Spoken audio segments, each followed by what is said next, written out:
Olá para vocês, eu sou Érica Lima. Hoje no Convergente Debate Político ao vivo, nós estamos com Arthur Vigílio Neto.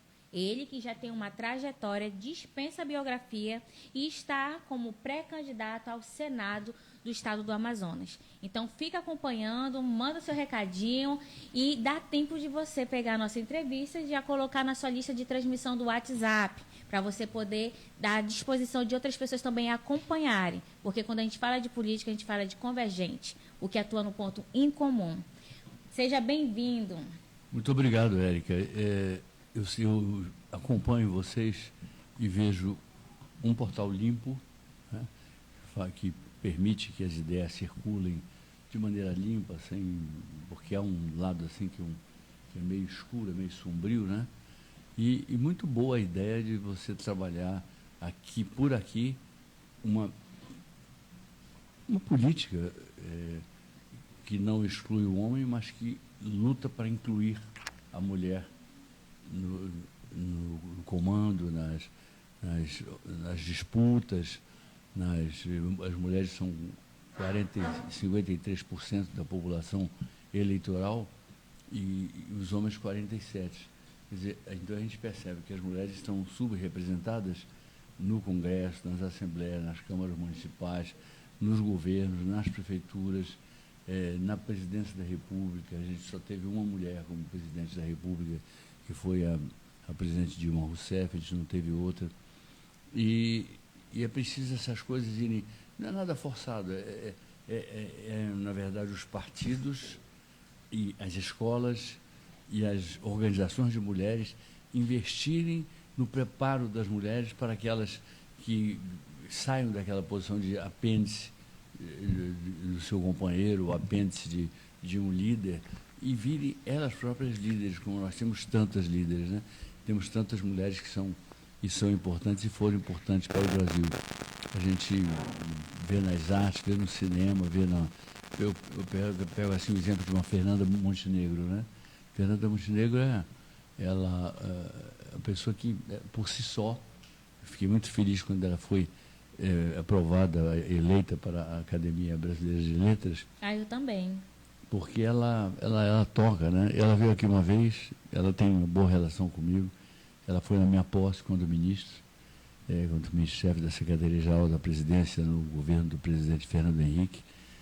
Foi a Antônia Carreiro, foi ela, foi muita gente do esporte, muita gente da cultura, enfim. E aqui ela veio fazer um passo a passo conosco. Eu entrei no teatro, né? Aí ela disse, puxa, como eu fico feliz de encontrar aqui um prefeito que se importa com cultura, que se interessa em cultura. Isso é uma coisa que está ficando rara no país. Aí eu disse, olha, a ideia de chamar a senhora, ela disse, você, Fernanda, aqui é exatamente a de mostrar o teu exemplo para as mulheres e para os homens. Você é uma grande brasileira, então não vamos nem discutir se é mulher, se é homem. Você é uma grande brasileira, como a gente tem Joaquim Nabuco, um grande brasileiro, um dos maiores brasileiros do seu tempo, né?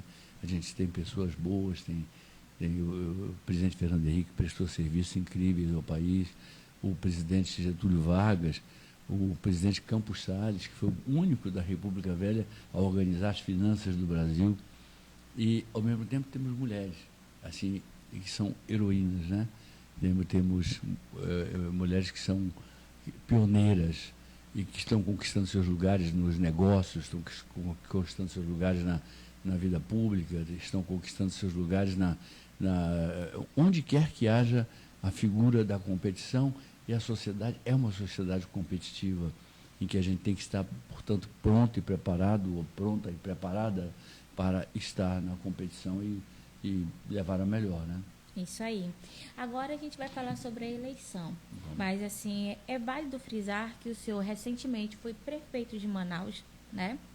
E o senhor aqui, estou com a biografia, o senhor é presidente do PSDB Amazonas, foi deputado federal e senador por 20 anos, líder da oposição do Senado por 8, 2 vezes líder no governo do presidente, né?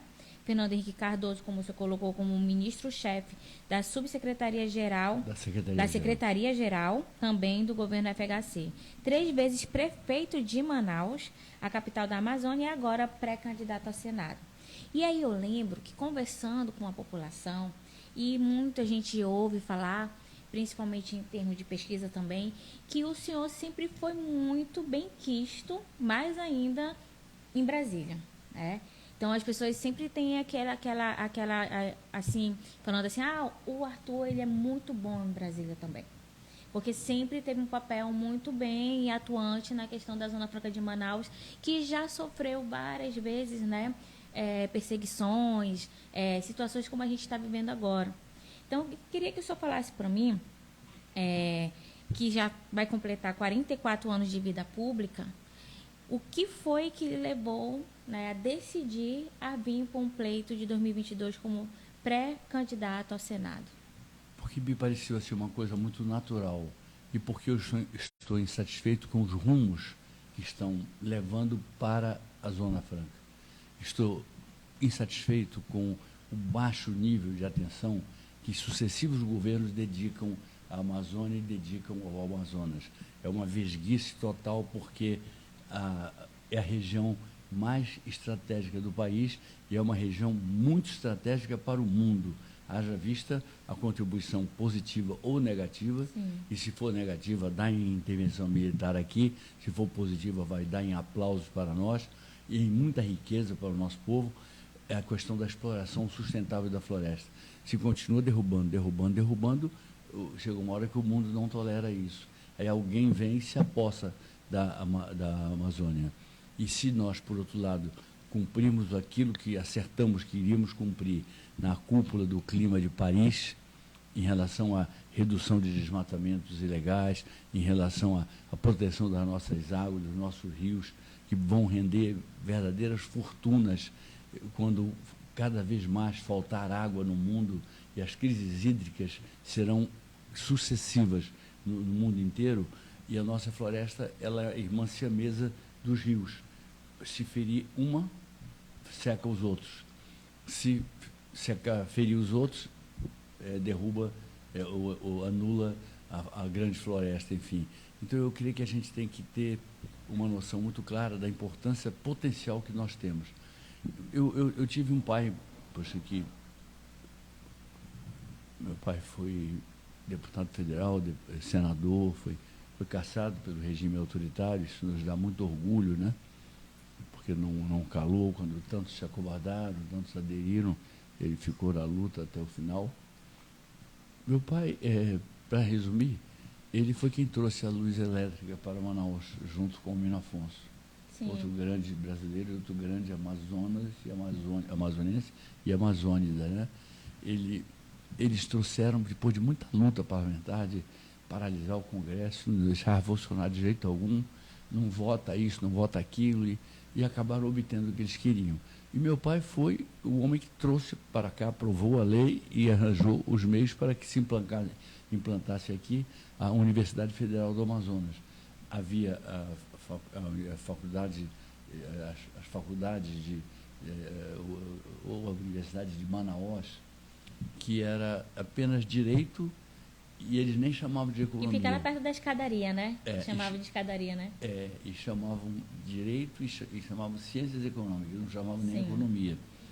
E hoje você vê que ela tem realmente toda uma organização complexa, com praticamente tudo que é curso, que representa o contemporâneo, né? E foi um trabalho do meu pai, e um dia teve o trabalho dele reconhecido pelo colégio, foi na gestão do reitor Idenberg Frota. Eu sou muito grato a ele sempre, porque lá, e por unanimidade, aprovaram o nome dele para o campus. O nome do campus é nome Campus Senador Arthur Virgílio Filho. E tem um busto fora, um busto bonito fora, que lembra o trabalho dele, porque durante o regime autoritário não podia falar no meu pai. Durante muito tempo, aí aconteceu assim, de eu ter adversários, e adversários meus governando, Aí eles também não falavam do meu pai, porque o nome do meu pai é igual ao meu. Então, de certa forma, eu prejudiquei a homenagem ao meu pai, porque a mesquinharia alheia, às vezes, faz você prejudicar, por exemplo, a homenagem que eu sempre quis que acontecesse para o meu pai. E teve um momento, estava tudo muito maduro, o conselho queria e aprovou à unanimidade isso. O reitor Idenberg Frota, ele foi muito corajoso, foi muito correto mesmo com isso. E eu fiquei muito feliz de ver esse reconhecimento. Claro que o pessoal, muita gente não sabe, sobretudo talvez os mais jovens que estudam lá numa das dependências da Universidade Federal do Amazonas, mas aqui a gente esclarece que aquilo é uma obra do senador Arthur Virgílio Filho. Interessante. E a luz elétrica, então, só as pessoas bem mais velhas mesmo é que poderiam ter essa lembrança, né?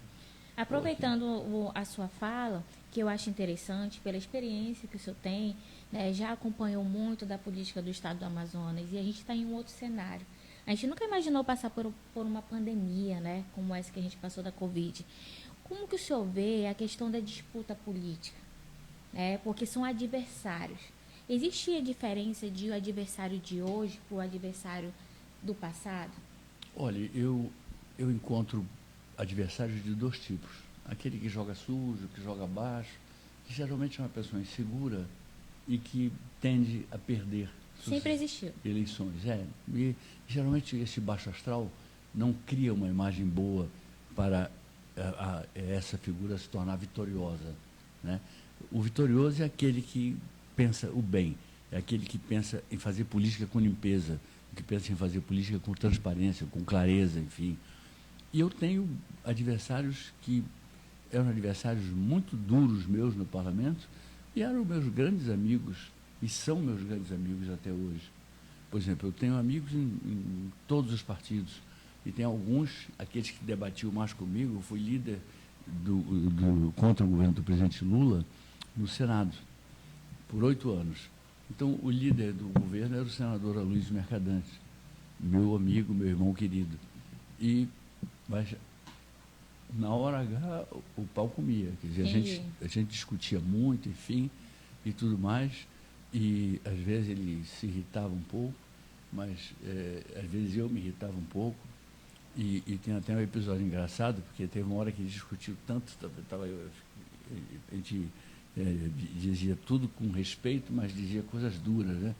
Que eu saí dali, fui para o gabinete dele, que tinha a chefe de gabinete dele, era uma pessoa que tinha sido minha chefe de gabinete, que é aquela funcionária que não é do partido tal nem do partido qual. Sim. Ela é uma funcionária do Estado brasileiro, né? A Cacá é uma pessoa necessária para isso. Então, ela não estranhou eu entrar no gabinete do Aloysio, né? Eu entrei lá, na liderança do governo, e fui na mesa dele. Ele é todo organizadinho, então ele tinha assim, as coisas mais urgentes, com aquela coisa que gruda, né? Aquele coisa amarela. Aquele post-it, né? E aí ele colocava as mais urgentes aqui, as de urgência mediana aqui, e as que não eram tão urgentes aqui. Aí, e tinha um monte de papéis. Aí eu cheguei lá, embaralhei tudo. Embaralhei tudo aquilo, né? Daqui a pouco ele me liga. Você é irresponsável, você vai me dar 2 meses de trabalho. Eu digo, não, rapaz, eu vou aí, a gente conserta isso em 2 horas, mas e não fui eu que fiz. Foi alguma pessoa e qualquer coisa você invoca o testemunho da Cacá. A Cacá já me disse que você entrou aí e foi você que provocou toda essa desordem no meu gabinete. Mas fora disso, a gente almoçava junto, sentava junto, fomos para Cancún juntos para debater. A gente sabia que ia debater um contra o outro, que a visão econômica dele é diferente da minha. Então eles queriam saber o que pensavam os líderes congressuais brasileiros, enfim. E uma lição, Érica, que eu peguei com meu pai e que eu passo para todo mundo, eu acho que é uma coisa muito salutar. Meu pai me dizia, primeiro fez tudo para que eu não entrasse na política. Quando viu que não dava, chegou a me levar o doutor Tancredo Neves, para o Tancredo dizer para eu não entrar. E eu, tudo bem, fui lá. Aí o Tancredo chamou, Arthur, Neto aqui não tem jeito, ele vai entrar na vida pública. Aí ele me disse, meu filho, se você vai mesmo entrar nisso, guarde sempre um lugarzinho, tem que sobrar sempre um lugar para a próxima traição, para a próxima flechada. Se acostume com isso. Então a gente vai aprendendo a endurecer, sim, sem perder a ternura jamais, como dizia o Che. O Che, que é uma pessoa que eu admirava a valentia dele, mas não admirava certas coisas ruins que ele fez, assim, às vezes respeitando vidas, né, de pessoas que já com a Revolução Cubana implantada, enfim, não vamos discutir aqui o Che. Só te dizer uma coisa, o meu pai me falava o seguinte, já que você vai, você chega à Câmara dos Deputados e chega nunca se deixe levar por complexos de inferioridade.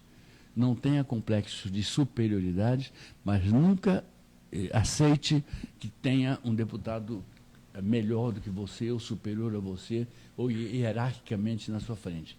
Então, chegue lá e enfrente as coisas.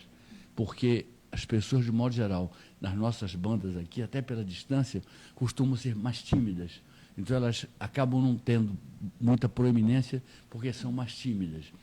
E eu entrei botando para quebrar. O primeiro discurso que eu fiz na Câmara, eu movimentei toda a bancada de sustentação do governo para me atacar, aí motivei que o pessoal da oposição enfrentasse para valer o pessoal da bancada do governo ditatorial, eu não podia apoiar, e foi em cima de meio ambiente, foi em cima de desvios para fins ruins de incentivos fiscais dados pela Sudene para a Volkswagen, que tocou fogo na floresta, uma grande parte de floresta, para implantar uma fazenda que nunca implantou, e aquilo acabou dando lugar a outras atividades, quando a gente sabe que a grande vocação da Amazônia está nas nossas árvores, está na biodiversidade, que vai dar numa grande indústria de biotecnologia que vai ser capaz de colocar em jogo, no meio do jogo econômico brasileiro, trilhões e trilhões de dólares. Ou seja, nós somos capazes de alimentar o Brasil inteiro. Inclusive, quando o pessoal fala, puxa, mas tem que ter agronegócio lá. Em certos lugares, sim. No sul do Brasil, cabe. Mas tentar colocar o agronegócio destruindo o coração da floresta, o agronegócio não vale a pena. E o que acontece? Os rios voadores, aqueles que a condensação leva, forma nuvens, elas viram rios e vão molhando o Brasil inteiro, chegam até o Uruguai, Argentina, enfim. Se acabam com esses rios voadores, acabando com a floresta, acabam, sem dúvida alguma, com o agronegócio. Então, o agronegócio precisa abrir os olhos e entender. Primeiro, eu sou admirador dele. Segundo, reconheço o valor do agronegócio para a balança comercial brasileira, para a formação do produto interno bruto brasileiro. Eu reconheço isso.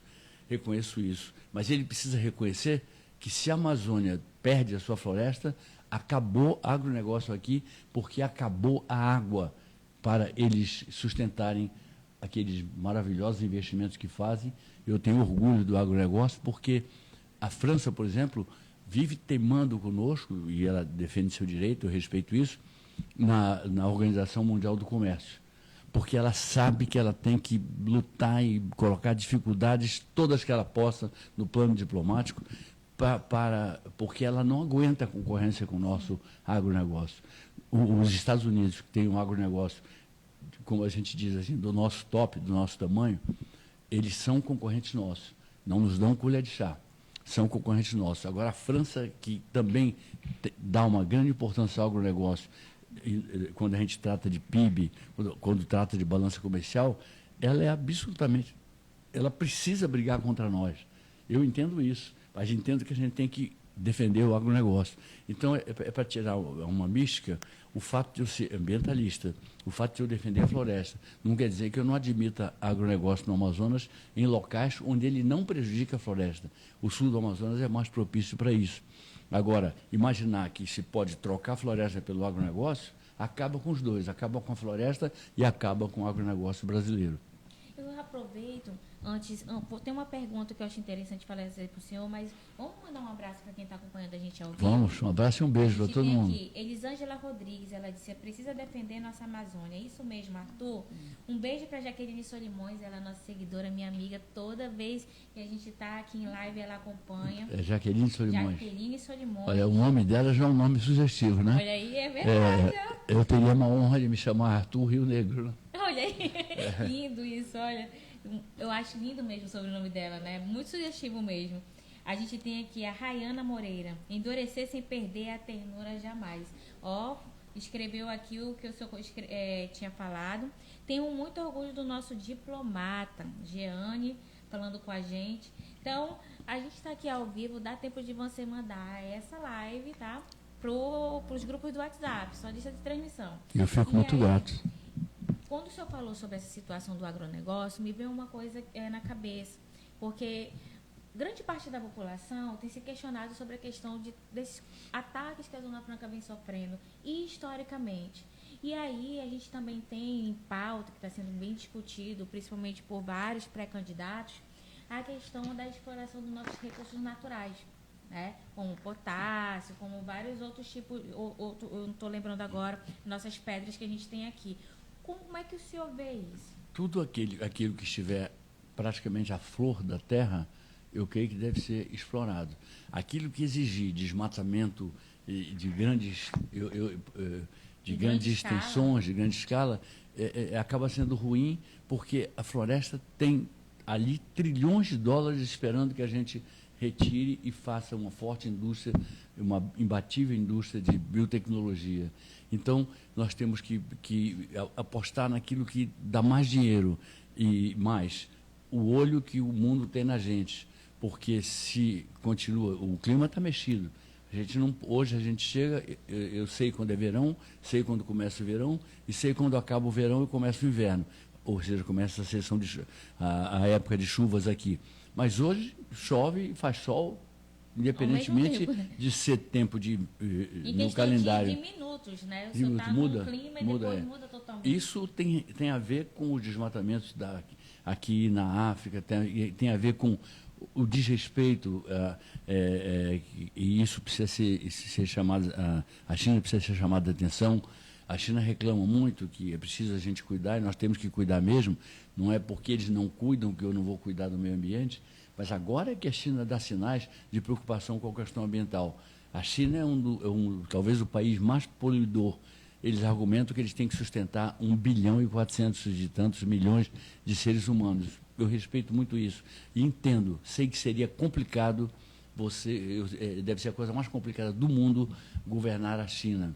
Mas o fato é que eles têm que realmente emitir menos carbono, emitir menos gases tóxicos e, ao mesmo tempo, eles que estão muito bem financeiramente, economicamente, investir em tecnologias que levem as indústrias deles a serem mais limpas.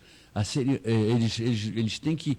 Eu sou a favor de nós trocarmos as matrizes portanto, não perdermos dinheiro, mas não destruirmos a galinha dos ovos de ouro, que é a floresta amazônica, enfim.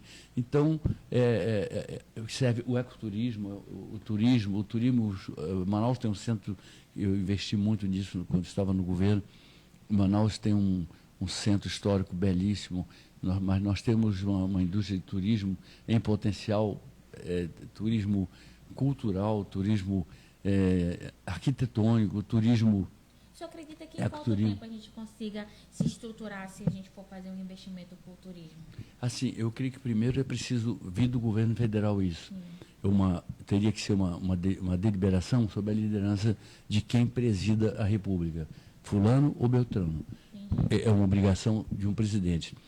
E criar regras para nós estabelecermos uma indústria de turismo efetivamente forte.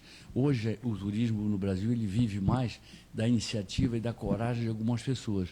Nós temos a minha esposa, que acabou de falar com vocês, e fez bem, falou muito bem com a Conceição Sampaio também, a Elizabeth, a Beta, ela, amiga minha e dela, a reitora da FAMetro, a Maria do Carmo.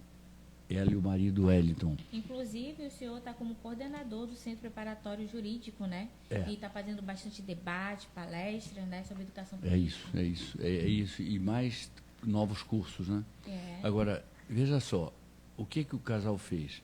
Eles, não satisfeitos com estarem prestando esse grande serviço, que é uma grande universidade, e que está se espraiando pelo interior inteiro, eles resolveram ir ao leilão em que estava lançado na Hotel Tropical e estão refazendo o Hotel Tropical. Vai ser uma coisa bonita, com uma praia o muito... curso de turismo vai ser lá, né? A extensão do turismo, né? Vai ser. Olha, vai ser uma coisa muito linda. E eles querem inaugurar dia 31 de dezembro deste ano. Mas eu acreditava no que me diziam meus consultores da área de saúde e tudo. Diziam, olha, na Santa Casa de Misericórdia não cabe mais um hospital. O prédio está defasado para um hospital. Pois bem, eles foram, teimaram e descobriram uma fórmula de fazer um hospital modelo, um hospital universitário, um hospital que vai servir também para aperfeiçoar as pessoas que se formam lá, precisam. E o que eu pensava? Assim, eu pensava, se eu tivesse tido mais tempo de governo, eu pensava em fazer lá um pronto atendimento, uma coisa bacana, restaurar o prédio e um pronto atendimento e para quem passasse mal no centro, por exemplo. Eu não acreditava no hospital, mas está saindo do hospital. Fui lá com eles ao lançamento da Pedra Fundamental. Então, são duas coisas novas, ou seja, são pessoas assim que não estão fazendo da educação um mero meio de enriquecimento. Não estão fazendo da educação uma exploração da educação em detrimento da qualidade. Eles primam pela qualidade e, ao mesmo tempo, estão aproveitando o que lucram na universidade e, no interior, os preços são diferentes, são bem baixos. Eles procuram tornar acessível o terceiro grau e depois os mestrados, no interior também. Estão prestando um grande serviço. E é bacana isso, você perceber que, puxa, tem gente que não pensa só em ganhar dinheiro e armazenar dinheiro e ter uma vida de luxo. Ao contrário, a vida deles é muito simples. Agora, eles fazem muito bem o Amazonas. A gente precisava de mais gente, de mais mecenas, mais apoiadores da arte, mais apoiadores da cultura, mais apoiadores da saída econômica para o nosso povo, que passa, sem dúvida, necessariamente pela educação. Se a gente não vence a barreira da educação, a gente não terá nunca um país efetivamente desenvolvido e nem um povo efetivamente realizado econômica e financeiramente. A gente não terá o lugar que esse país merece, com tudo que ele tem de possibilidades naturais, tudo que ele tem de bênçãos de Deus, né, que nos deu tudo isso. Nós precisamos vencer certos desafios. Não cabe a gente ter uma precariedade que a gente vê enorme, até grotesca, até grosseira na saúde. Não cabe ter essa precariedade na educação. A gente precisa investir muito pesadamente. Aproveitando que o senhor colocou, né, que a dona Maria do Carmo, ela se filiou, né, do PSDB, sim. O senhor montou um time, e aí eu gostaria de falar um pouco sobre federação, né? A federação, ela veio, ela antecipou muita coisa, o senhor já fez o lançamento da sua pré-candidatura. Fale um pouco sobre o que foi essa federação, esse movimento da pré-candidatura para o senhor, e fala um pouco sobre as alianças, né? Como é que está essa discussão das alianças políticas para esse novo cenário político de 2022?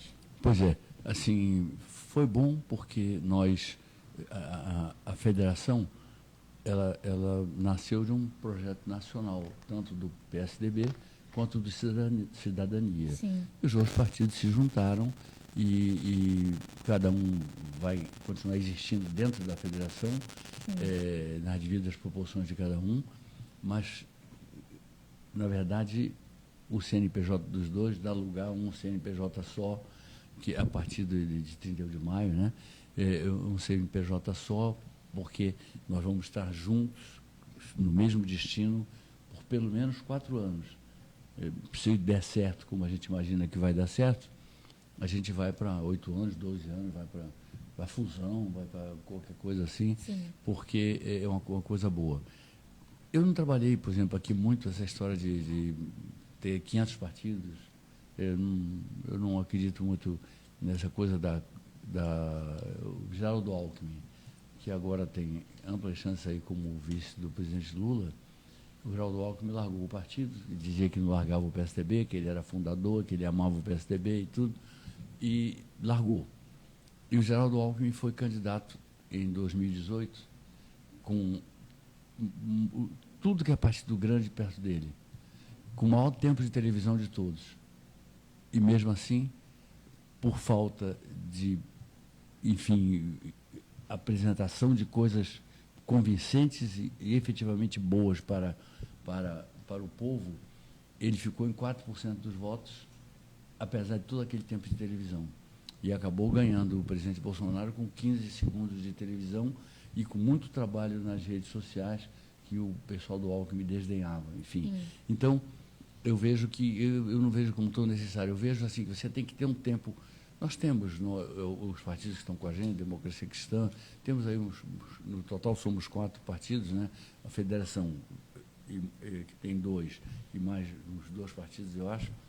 Tem alguns que vão fazer coligação com a gente só na parte majoritária, porque é proibida a coligação para federal, para estadual, é proibida agora porque o legislador entende que isso aí estimula o partido a criar quadros para disputar a eleição com chance, enfim.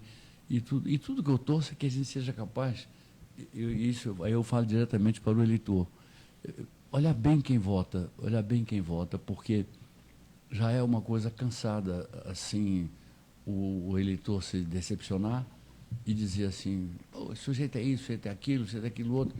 Eu digo, poxa, mas ele não chegou lá voando, ele não chegou lá por nenhum milagre de Nossa Senhora, ele chegou lá porque votaram nele, não é assim? Chegaram lá porque foi votado. Eleito pelo voto do povo. Foi eleito pelo voto do povo, enfim. Então, porque o eleitor, às vezes, faz o voto equivocado, aí se esconde na crítica, na mera crítica a quem está governando. Se arrepende, enfim. Então, ao invés de a gente ter esse arrependimento escondido, fica uma coisa meio esquisita, estou purgando uma culpa porque o fulano de tal decepcionou e eu caio de pau em cima dele todo dia na esquina, nos ônibus, nos clubes, nas conversas de vizinhos, enfim. Mas eu votei, quer dizer, então, se eu votei, é claro que essa culpa, o eleitor tem que entender que aí tem uma culpa dele, né? Ele tem que olhar em quem vota, tem que olhar as qualidades, o preparo, saber se de fato vai dar resultado para o Amazonas, e nos outros estados, cada um cuide do seu, né? Nós temos que cuidar do nosso aqui, se nós vamos de fato ganhar. O Cidadania, ele é presidido pelo governador Amazonino Mendes e o PSDB é presidido por mim. E o acordo é que o Cidadania indique o governador, o PSDB indique a vice-governadoria e o Senado, e o senador indica os seus suplentes. Enfim, então eu creio que está bem. Não temos tempo exagerado, mas temos tempo suficiente para dar o nosso recado, sem exageros, não precisa de tanto tempo de televisão, não. Precisa do tempo justo para a gente dizer o que o Amazonas precisa para se desenvolver e para sair das suas dificuldades. O senhor falou muito bem sobre essa questão de adversários. E nessa eleição agora tem uma coisa bem excepcional para o amazonense, né? Porque a gente sempre viu em lugares opostos, né? O senhor e hoje, atualmente, o Amazonino Mendes. E hoje vocês estão agora na mesma federação, né? Está caminhando para realmente consolidar até agora, final do mês, né? Que é quando realmente fica definitivo ou não. Como é que o senhor está vendo esse momento, esse diálogo com o Amazonino Mendes? É uma coisa assim, por exemplo, a gente teve muitos problemas mesmo, né? Porque sempre tiveram divergência de ideias, divergência de... Enfim. E nós somos ambos de Escorpião. Eu sou do dia 15, ele é do dia 16. Eita. Quando eu estava de bem com ele, ele me ligava dia 15 e eu ligava para ele dia 16. Quando a gente brigava, ninguém ligava nem dia 15, nem 16, enfim. Então, mas a gente amadurece, o tempo vai passando, né? Então, eu entendo que ele tem bons projetos, ele tem boa aceitação popular, inclusive, bons projetos. E nós encontramos uma forma de conviver que é uma forma em que se respeita a autonomia do outro, se respeita as ideias do outro, enfim. E não é a primeira vez. Eu em 94, eu era adversário fidagal dele. Ele enfrentava um adversário que não tinha expressão e que não seria capaz de governar o Estado. E eu digo, votar anulando o voto, assim, não é, eu prefiro aproveitar meu voto do melhor jeito. Aí eu disse, vou votar no fulano de tal, que não vai saber, vai ficar tão deslumbrado se ganhar, que vai fazer muita besteira aqui. Eu acabei demorando bastante na urna, porque... O senhor ficou em dúvida e isso votou? Votei no Amazonino. Olha aí, Arthur Neto votou em Amazonino. Em 98, novamente, porque nós fizemos uma grande aliança aqui, ele, meu querido e falecido amigo, governador Gilberto Mestrinho, e amigo Jefferson Pérez. O Senado era assim, era Gilberto, Jefferson e Arthur. Quer dizer, se fosse uma zaga, não passava um gol. Sim. Se fosse um gol, se fosse um ataque, ia encher de gol os adversários, né? A gente tem que olhar isso. E a gente conseguiu esse tipo de coisa.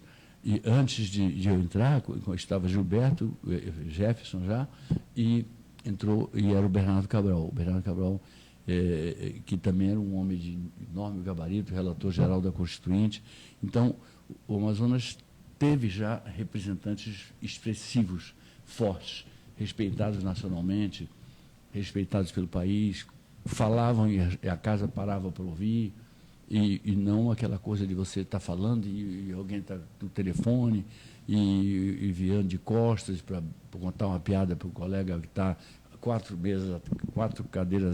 fileiras atrás, enfim. Então, em 98, fizemos um grande acordo para darmos uma votação excepcional ao presidente Fernando Henrique. E juntamos Gilberto, eu e Amazonino. Então, obviamente que, eu não sei se ele votou em mim, mas óbvio que eu votei nele, né? Sim. Como a principal razão era o Fernando Henrique, uma razão parecida em importância com isso, para mim, era a eleição do governador Mestrinho. Então, eu o estimulei a fazer uma aliança com o Amazonino. E eles ganharam a eleição, um foi reeleito governador, o Mestrinho foi eleito senador, e foi um senador excepcional, muito bom, muito bom. 4 vezes presidente da Comissão de Orçamento. Foi um momento assim de muito prestígio para o Amazonas. Eu sei que a gente não vai ter apenas essa entrevista, vai ter várias que a gente vai estar acompanhando essa eleição de 2022. Então, a gente não pode gastar todos os cartuchos, porque muitas águas vão rolar. Mas, assim, aproveitando esse momento que o senhor está aqui, para falar com quem está assistindo a gente, uma das coisas que a gente ouve, principalmente nos bastidores, acompanhando desde o ano passado, algumas pesquisas que foram publicadas, né? E essas pesquisas sempre mostram aí o senhor tem uma baixa rejeição, né? E uma aceitação melhor que a dos outros. E aí a gente vai acompanhando, e o senhor está vindo agora nesse cenário. E eu gostaria que o senhor falasse para as pessoas que estão assistindo o que seria ter, né, o Arthur Vigílio Neto, nesse momento agora, como senador no Brasil. Eu creio que as pessoas sabem, até as que não me viram como senador, mas tem o pai, tem a mãe, tem o avô, tem a avó, que dizem o que era. Por exemplo, Zona Franca, eu tenho absoluta convicção que se eu estivesse lá, esses decretos que prejudicaram bastante a Zona Franca, que acabaram sendo anulados no Supremo Tribunal Federal, mas tem um outro, e eu vou entrar contra o Estado de São Paulo, aquele que retira o benefício do ICMS, o Amazonas abre mão do ICMS, aí para a empresa tal vende para você, quando vende, o ICMS é devolvido à empresa, a empresa ganha com aquilo. Isso São Paulo cortou. Então, eu vou entrar estamos pensando em entrar com uma medida, estamos com 2 ou 3 medidas jurídicas, estudando qual é a mais eficaz, ou se a gente entra com as 3 medidas. Eu entrei com 4 medidas contra isso que aconteceu, esses 3 decretos que foram editados pelo governo. Acho que o presidente não estava com má fé, mas o ministro Paulo Guedes, de quem eu gosto pessoalmente, que eu respeito como economista preparado que é, mas não fez bem porque tem preconceito contra a Zona Franca, não conhece a Zona Franca, não conhece a Amazônia. Eu tenho um amigo que diz que de cada 100 economistas brasileiros fora da nossa região, 110 nunca pisaram na Amazônia. Então, é difícil falar. Por exemplo, o Paulo Guedes chegou uma vez para mim e falou: poxa, Arthur, tenho tanto respeito por você, e você está criando esse caso todo com essa história desse xaropinho de vocês, que rende 80 empregos.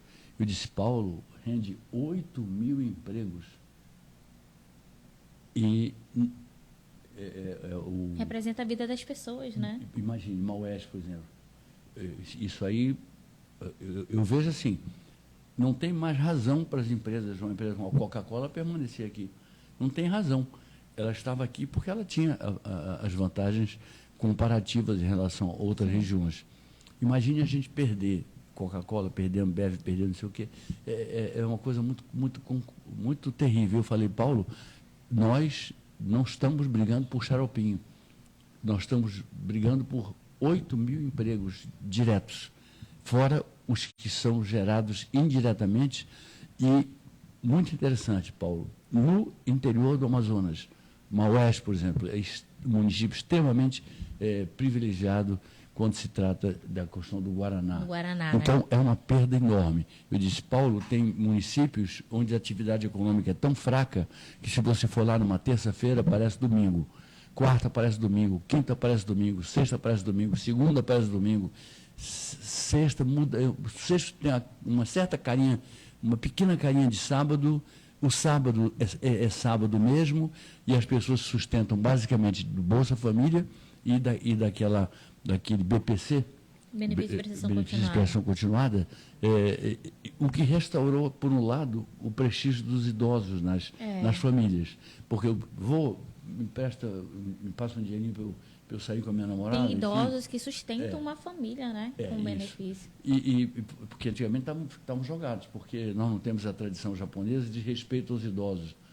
O japonês, quanto mais idoso uma pessoa fica, desde que lúcido, mais respeitado ele é, porque ele viveu mais, porque ele sabe mais. Os nossos índios dão lição nisso. Os nossos índios, eles têm, por tradição, de modo geral, todas as etnias, o conselho dos sábios. Se a gente for olhar, são as pessoas mais idosas da etnia. Que tem referência, né? Isso, exatamente isso. Quer dizer, então, a gente viu isso. Mas sábado é sábado, mas domingo é um dia de ver futebol, enfim. E segunda-feira volta a ser um dia de marasmo. Não tem, muitos municípios não tem nenhuma atividade. A renda vem do que é repassado pelo governo do Estado. Ela vem do BPC, aquela coisa do prestação de benefício de prestação continuada, e vem do Bolsa Família. É verdade. Quer dizer, nós não podemos dizer que isso aí significa uma economia sólida. Nós podemos dizer que é uma economia efêmera e sem perspectiva de ir para frente. Então, é preciso investimento no interior, é preciso investimento forte no interior, é preciso um governador que venha e se dedique ao interior de modo a fazer o interior ganhar peso econômico, como ele já teve no passado, ganhar peso econômico, ter muita riqueza. E a principal riqueza é nós explorarmos a biodiversidade, fazendo a biotecnologia, enriquecer os amazônidas, os amazonenses, os brasileiros de um modo geral, porque nós queremos o bem de todos os brasileiros. Então, nós não podemos aceitar que o interior fique nessa situação que é de semi-mendicância que a gente vê. O eleitor do interior ter muito cuidado com quem elege e, por outro lado, ter governante com lucidez para entender que é preciso não é chegar com bolsinha disso, bolsinha daquilo, é chegar com propostas que criem economias fortes, empregadoras e já com todo o estudo de viabilidade pronto, com o estudo de viabilidade pronto, então a gente já sabe quais são os nossos clientes, que mercado que a gente vai atacar, enfim. Não dá para ter. Manaus tem e tem muita dificuldade em Manaus. Há uma relação macrocéfala. Como se fosse um homem com macrocefalia. Uma cabeça desse tamanho, que é Manaus, e um corpo fininho, que é o interior. Então, nós temos que, em benefício de Manaus, do interior e do Amazonas, nós temos que realmente tirar Manaus da dificuldade enorme que hoje faz tanto mal às pessoas e fazer a mesma coisa com o interior. Eu tenho uma pergunta para o senhor, que a gente já vai chegando ao final, né? Já tem bastante tempo e o Instagram ele limita o tempo. Mas, pela sua experiência, eu gostaria de perguntar o seguinte. Arthur Virgílio Neto, o senhor começou na política como jovem, né? Passou por todo esse tempo. Quem é hoje o Arthur Virgílio Neto? O senhor podia falar para quem está assistindo? Sim, eu sou uma pessoa que acumulou coisas, né? Que errou ao longo da vida, procurou acertar sempre, mesmo quando errava, e que luta sem parar. Luta de maneira incessante. Eu não sei viver sem lutar.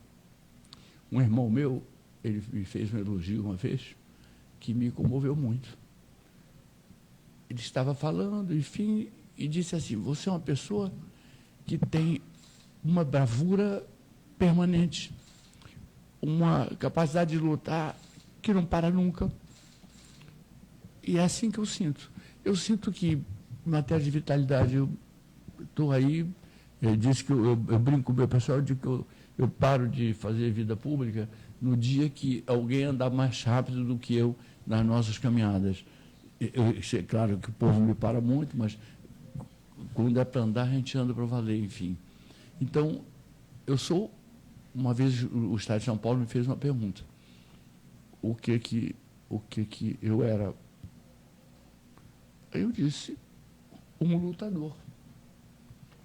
Pediram para eu falar isso numa frase. Eu digo, não precisa de uma frase, basta 2 palavras.